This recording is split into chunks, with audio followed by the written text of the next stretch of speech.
Merci de nous choisir pour vous informer. Bienvenue dans ce journal. À la une de l'actualité de ce vendredi, le mouvement syndical a rendu public une déclaration dans laquelle il a exigé la restitution des agréments des 3 médias en soutien qu'il apporte à la presse guinéenne pendant cette période difficile qu'elle traverse. Compte rendu à suivre. La journée mondiale sans tabac est célébrée ce vendredi, une opportunité qui doit être mise à profit pour sensibiliser les fumeurs sur les conséquences de ces produits nuisibles à la santé et lancer une invite à l'endroit des décideurs. Vous entendrez dans ce journal des fumeurs qui donnent leur avis sur le tabac. C'est tout pour les titres. Encore bonsoir. Le mouvement syndical guinéen affiche son soutien à la presse guinéenne. Ce vendredi matin, il a rendu public une déclaration dans laquelle il a exigé la restitution des agréments des 3 médias. La rencontre a eu lieu au siège de la Confédération nationale des travailleurs de Guinée, CNTG. C'était en présence du secrétaire général du syndicat des professionnels de la presse de Guinée, SPPG. Mamadou Tanouba pour le compte rendu. À travers sa déclaration, le mouvement syndical guinéen a exprimé son soutien total au SPPG suite au retrait des agréments de certains médias. Amadou Diallo et ses camarades syndicalistes exigent le rétablissement des médias concernés dans leurs droits en restituant les agréments. Le mouvement syndical guinéen soutient inconditionnellement et sans réserve la lutte légale et légitime du SPPG pour la défense des intérêts moraux et matériels des professionnels de la presse de Guinée. Exige du gouvernement la restitution pure et simple des agréments et licences aux différents médias affectés en vue d'éviter à notre pays une nouvelle crise sociale aux conséquences imprévisibles. Ce soutien du mouvement syndical à l'endroit du SPPG est salué par Sékou Jamal Pendessa qui s'est adressé aux autorités en ces termes. Nous pensons que l'État a encore toute la chance de revenir à des meilleurs sentiments avant le retour des généraux. On en a beaucoup parlé lors de la réunion d'hier.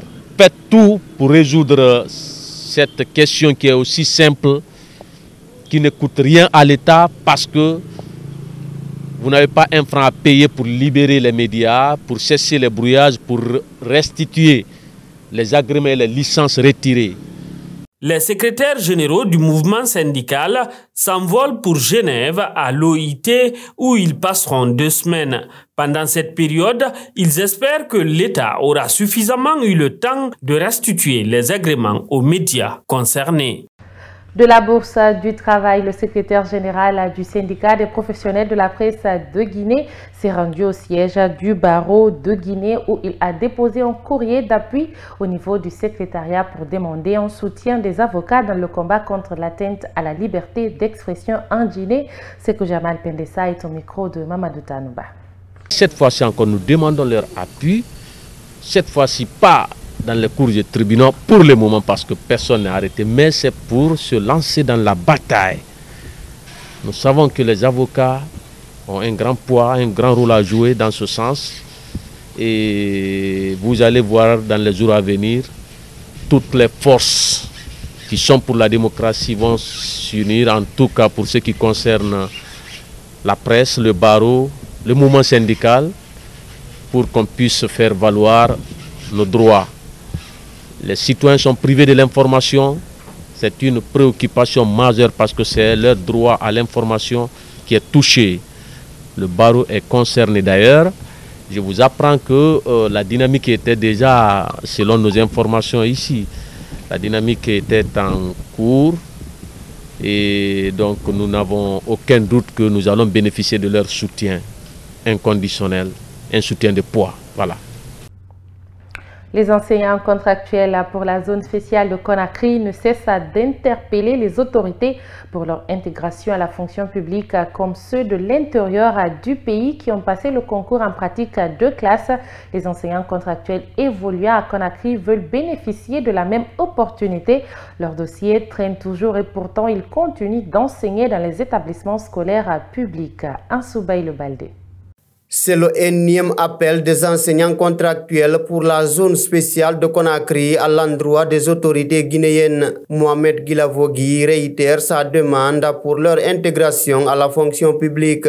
Les démarches ont été nombreuses, mais leur dossier traîne encore entre la fonction publique et le ministère de l'enseignement préuniversitaire et de l'alphabétisation. Nous demandons vraiment à l'État de penser à nous aussi, qui n'avions pas encore fait la pratique de classe, qu'ils nous soumettent à cette pratique de classe afin que nous puissions aussi être joyeux comme les autres à l'intérieur du pays. Face à ce cri de cœur, Moussa Doré, président du collectif des professionnels de l'éducation, accuse les enseignants contractuels de Conakry d'être à la base de leur souffrance. Ceux qui sont à Conakry sont à la base de leur propre malheur. Premièrement, en 2022, quand le ministre de notre territoire avait demandé de recruter les enseignants contractuels, nous avons fait un communiqué officiel leur demandant de rejoindre l'intérieur du pays. Ils ne sont pas allés. Nous, par exemple, nous sommes allés. Moi, par exemple, je suis allé pour une première fois à Wankifon, où j'ai été rejeté. Et ce n'est qu'au lycée Timo où j'ai eu la place. Et voici la réponse de Mohamed Guilavogui, vice-coordinateur des enseignants contractuels de Conakry. Nous ne pouvions pas aller à l'intérieur du pays dans la mesure où il y a le besoin à Conakry. Même ceux du ministère de l'enseignement préuniversitaire de l'alphabétisation, ils le savent, il y a un manque criard à Conakry. Nous ne pouvions pas aller à l'intérieur du pays. En attendant la publication de la liste des admis au concours en pratique de classe, les enseignants contractuels communaux qui ont passé cette évaluation espèrent leur engagement définitif à la fonction publique dès le mois de juillet prochain. Pendant ce temps, les enseignants contractuels de Conakry continuent de réclamer le même traitement. Je vous l'annonçais en titre, célébration de la journée mondiale sans tabac ce vendredi, une occasion pour faire des sensibilisations envers à ceux qui fument, mais aussi prendre des dispositions au niveau des décideurs pour décourager les consommateurs des produits nuisibles à la santé humaine. Selon les études, les jeunes sont beaucoup plus exposés à ce phénomène. Ansoubaï Le Baldé. Selon l'Organisation mondiale de la santé OMS, 37 millions de jeunes âgés de 13 à 15 ans consomment du tabac dans le monde. Pourtant, le tabac est très dangereux puisqu'il est nuisible à la santé humaine. Même ceux qui fument se posent la question de savoir pourquoi le tabac. Depuis plusieurs années, Aliou Ndoiba consomme la cigarette. Pourquoi je fume? Moi-même, je me demande. Moi-même je me le demande, mais toujours est-il qu'un de ces quatre, j'arriverai à ne plus fumer. Voilà. Bon, peut-être c'est lié un peu à mes activités d'écriture et tout, oui. On a besoin de... Bon, ce n'est pas seulement que la cigarette, mais le café aussi. Je prends le café pour... Voilà. Fumer du tabac cause plusieurs maladies chez l'homme, selon des spécialistes de la santé. Moussa Dramé a longtemps consommé ce stupéfiant et a fini par abandonner. Il nous raconte que de 1990 à l'an 2001, il a véritablement fumé par le biais d'un ami. Mais depuis qu'il a décidé de jeter la cigarette, sa santé est au top. Et franchement, quand j'ai arrêté, j'ai pris du poids, comme vous le constatez déjà. J'ai pris du poids, j'ai senti que j'étais en train de m'intoxiquer. Il y avait le matin, quand je fumais, avant de me réveiller, j'avais des courbatures partout. Je me réveillais difficilement, je me levais difficilement. Et quand je partais aussi pour faire aux toilettes, excusez-moi, pour uriner, je sentais une odeur là. Voilà. Mais depuis que j'ai arrêté, je ne sens plus cette odeur. Et la paresse que j'avais, je ne sens plus ça. Et des fois, je m'étouffais en marchant. Maintenant, je ne m'étouffe plus. Je fais du sport. Et ça va. Yamoussa Bangoura, coordinateur national du service d'aide aux jeunes en situation difficile par la drogue en Guinée, préconise une réglementation de la vente du tabac pour, selon lui, décourager le consommateur. Une mèche de cigarettes aujourd'hui coûte à 1000 francs. Et alors que franchement, ça ne se doit pas. Il faut vraiment taxer pour permettre vraiment aux enfants, aux mineurs, de ne pas avoir accès à la cigarette. N'importe qui peut acheter la cigarette aujourd'hui. Regardez, 10 000 francs, tu as un paquet de cigarettes et combien de mèches.